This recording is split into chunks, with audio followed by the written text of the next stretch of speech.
శంకర్లు ఈ 30 శ్లోకంలో ఏమంటున్నారంటే, స్వామి పరమేశ్వర, నీ సేవ చేయడానికి దేవాది దేవులందరూ రెడీగా ఉండగా నేనెంతటి వాడిని తండ్రి, నేను తగుదునా, నాకంత శక్తి లేదు సుమా అంటూ, ఒకవేళ తనకి కానీ అటువంటి శక్తులుంటే తను అన్ని ఉపచారాలు చేయగలను సుమా అనే అర్థంలో ఈ శ్లోకాన్ని చెప్పారండి. ఇప్పుడు శ్లోకాన్ని చదువుతాను, వినండి.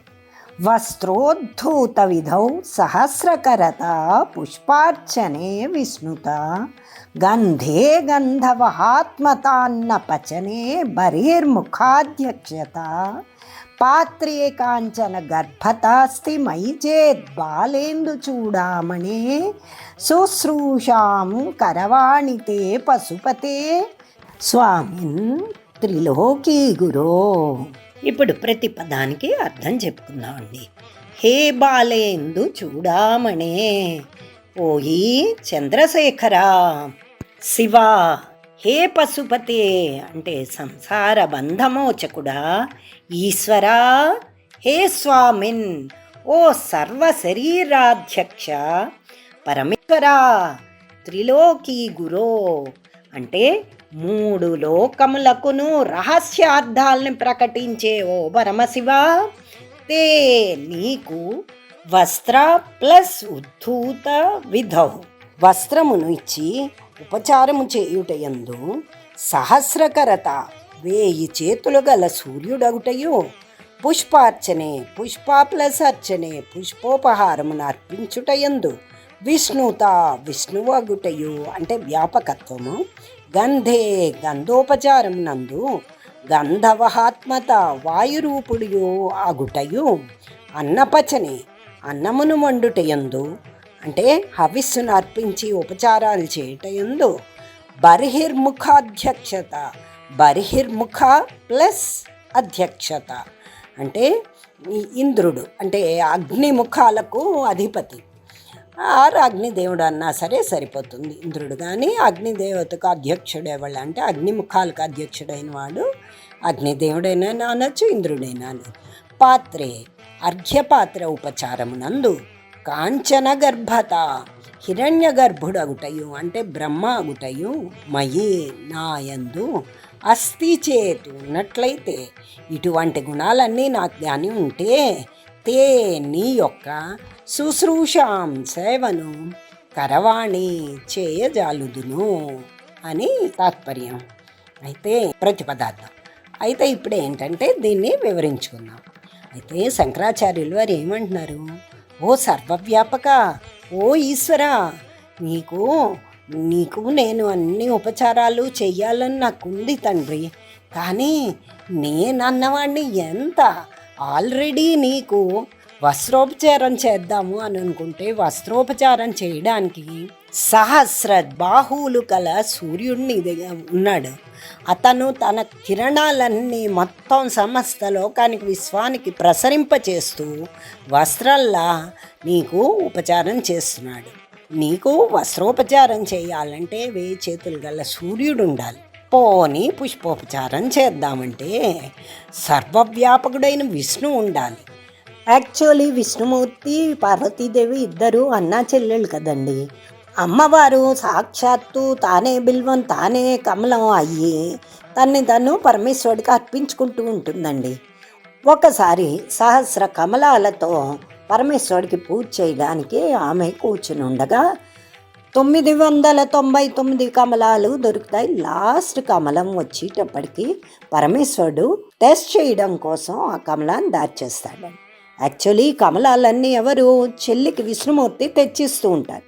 అయితే ఎక్కడ ఆమె పూజ ఆగిపోతుందో అని విష్ణుమూర్తి తన కన్నుని తీసి కమలం కింద ఇస్తాడండి. అప్పుడు పరమశివుడు చాలా సంతోషపడతాడు అనమాట. అందుకోసం శంకర్లు ఆ విధంగా చెప్తున్నారు.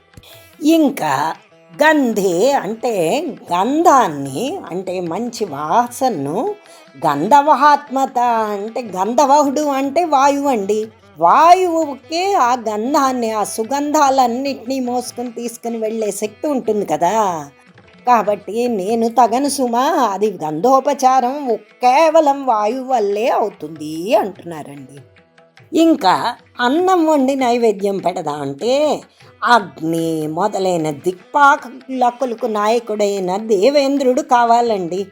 సర్వ దిక్పాలురులతో కూడిన దేవేంద్రుడు అంతటి వాడే నీకు నివేదన చెయ్యగలడు. అటువంటి శక్తి అతనికే ఉంది.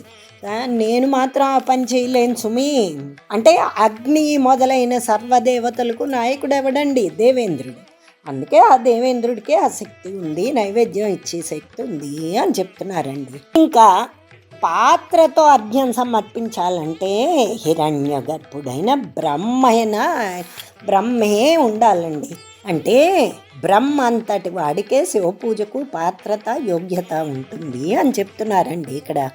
ఇంతకీ ఈశ్వరునికి ఉపచారాలు చేయడం తన వల్ల కాదని శంకర్లే చెప్పారు కదా అని మాత్రం మనం శివపూజ చేయడం మానకూడదండి. యథాశక్తిగా మనం ఈశ్వరుని పూజించాలి. అది మన విధి అండి. యాక్చువల్లీ పూజలోట 64 అంటే చతుషష్ఠి ఉపచారాలు చేయాలని శాస్త్రాలు చెప్తున్నాయండి. దానికి శక్తి లేదనుకోండి, పోని కనీసం షోడశోపచారాలు చేయాలి. పోని దానికి మనకి శక్తి లేదనుకోండి, కనీసం పంచోపచారాలైనా చేయాలండి. ఆ పంచోపచారాలు ఏంటండి?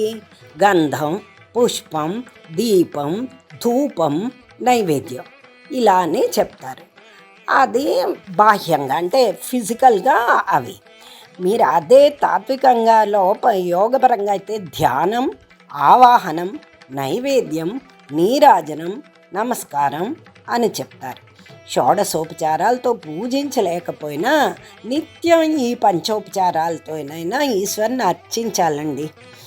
అదే ఈ విధంగా వస్త్రోపచారం, పుష్పోపచారం, గంధోపచారం, నైవేద్యం, అర్ఘ్యపాత్రోపచారాలు అనే ఈ 5 ఉపచారాలు ఆయన చేయడానికి తనకు శక్తి లేదని శంకర్లు ఏంటంటున్నారంటే తన తాలూకు అసహాయతను ఈ శ్లోకంలో నివేదించారన్నమాట.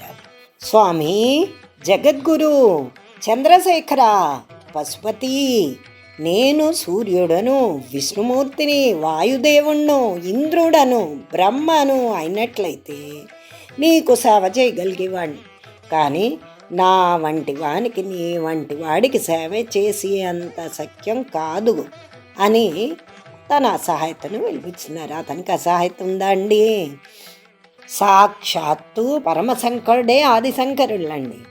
ఇదంతా మనకి ఈ విధంగా ఈశ్వరునికి ఉపచారాలు చేయడం తన వల్ల కాదని శంకర్లే చెప్పారు కదా అని మనం మాత్రం శివపూజ చేయడం మానికోడు సుమండి.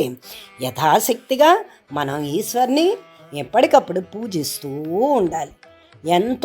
శివుడు ఎంతో గొప్పవాడు అని చెప్పడానికే ఈ శ్లోకంలో ఈ ఉదాహరణలు చెప్పారు. అంతేగాని మనం శివ పూజలకు అర్హులం కాదు సుమా, సాక్షాత్తు శంకరాచార్యుల వారే ఇలా చెప్పారు, సో మనం ఏమిటి చేస్తాము అని వదిలేయకూడదండి. ఇవన్నీ చెయ్యాలండి. చేస్తే ఉత్తమగతులు లభిస్తాయి. ఎప్పుడూ షోడశోపచారాలతో మనం లేకపోయినా కనీసం పంచోపచారాలతో అయినా, ఏమీ లేకపోతే మానసికంగా అయినా ఆ ముందు శ్లోకం అంటే 28వ శ్లోకంలో చెప్పినట్టుగా సారూప్యంగా అంటే మనలో మన రుద్రత్వాన్ని, విష్ణుత్వాన్ని అంటే ఆ దైవత్వ శక్తిని ఆపాదించుకుని సాలోక్యంగా అంటే భగవద్భక్తుల సహవాసంతో అంటే సత్సంగ కలాపాలతో సామీప్యంగా అంటే నిరంతరం ఆ భగవంతుని సన్నిధిలో ఉంటూ ఆ పరమేశ్వరుడు సృష్టించిన ఈ సమస్త జగత్తులో ఉన్న జీవకోటిలోని దైవత్వాన్ని, ఆ పరమేశ్వరుని చూస్తూ ధ్యానం చేస్తేంటండి ఏదో ఒక రోజున తప్పనిసరిగా ఆ శివుడి కృపాకటాక్షాలు అంటే సాయుధ్యముక్తి తప్పకుండా లభిస్తుందండి. అందుకు మనందరం కూడా ఆ విధంగా ఉండడానికి ప్రయత్నం చేద్దామా? ఈ శివానందలహరి శ్లోకాలన్నింటినీ చక్కగా అర్థం చేసుకుంటూ చదువుతూ